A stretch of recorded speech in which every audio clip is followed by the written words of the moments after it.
Summer starts na mga millennials. Pang twice na nga pala namin nagstay dito sa Center Park Resort located at Bongabon, Nueva Ecija.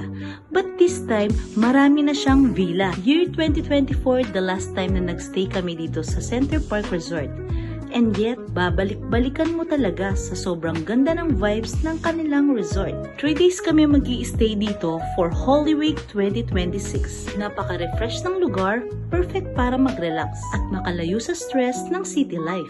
Sobrang ganda ng ambience at ramdam mo talaga ang connection sa nature. Ideal for family bonding or couple escape. Definitely worth every visit. The views are stunning.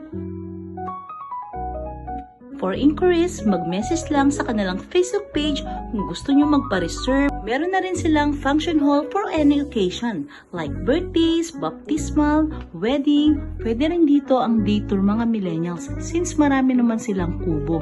Kung galing kayo ng Pampanga, almost 2 hours ang biyahe papuntang Bongabon, Nueva Ecija. Dumaan kami sa SCTEX and SILEX. Mga millennials, masarap mag-ihaw-hihaw dito, mag-food trip, and mag-videoke with your family or friends. Ano pang hinihintay nyo mga millennials? Magpabook na kayo dito sa Center Park at Bongabon, Nueva Ecija.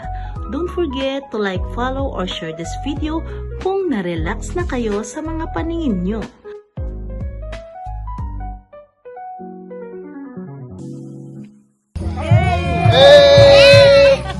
Hey! Center Park!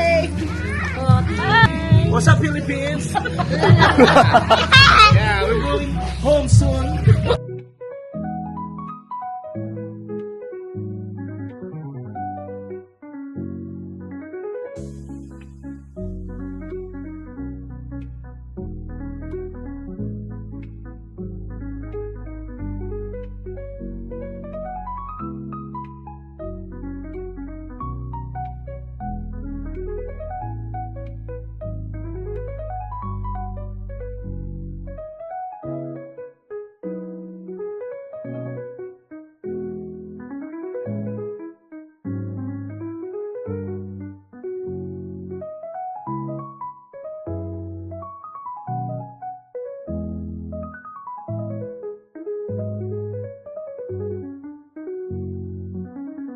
Bye guys! Love, love, love!